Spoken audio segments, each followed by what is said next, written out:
Om Sri Ramana. Some question and answers from Aham Sphurana, a glimpse of self-realization. Chadwick was reading aloud to the hall an English summary he had prepared from Bhagavan's essay, Who Am I? Since attain of Samadhi is our goal in order so as to unambiguously reach the remembrance, Who am I?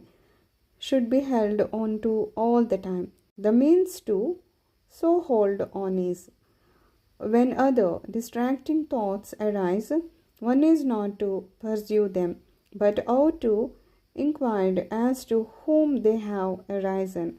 No matter how many thoughts arise with conscientiousness, each of them, even as they arise, confronted with the question, to whom has this thought arisen, will lead to the answer, to me.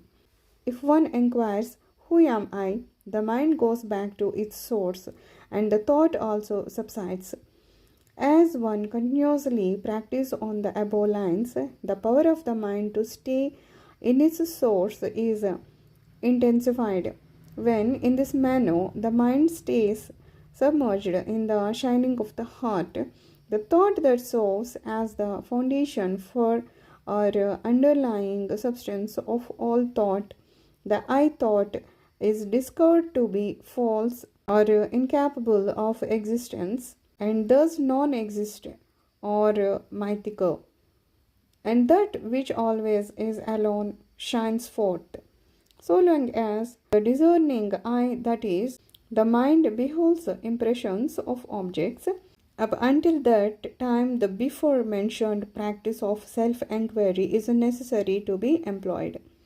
As many thoughts there do that arise in or gush forth with rapidity from the mind, all each and every one of them, without even a single one being spared. As and when they arise, then and there, at their very source, through the dint of self-enquiry, should be comprehensively annihilated. If one were to permanently inhere in the awareness of one's immediate sense of true self, the sensation of I, that alone would do, so as to have reached the state of freedom from the illusionary appearance of being ensnared in the cycle of birth and death and the separateness described as true immortality, which is simply evidence as pure and undifferentiated consciousness of being, or being one with the one reality. The above content is not reproduced from memory. I copied it out from Chadwick on a scrap of paper and am now writing it in this notebook. Bhagavan asked him, Have you prepared this synopsis so that you can memorize it and repeat it to yourself often? Chadwick responded in the affirmative. Bhagavan, there is no harm in it if you felt the necessity, but actual practice alone will lead the way to illumination. Chadwick, practice means encountering every thought with the counter thought. To whom has this thought arisen? Am I correct?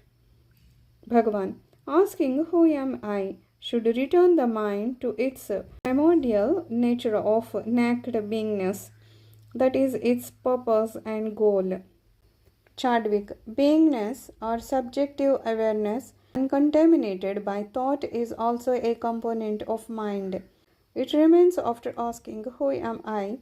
Thus, when Bhagavan propounds that asking the question leads to destruction of mind, I am puzzling by the statement. Bhagavan, beingness is not a component of the mind. It is its substratum.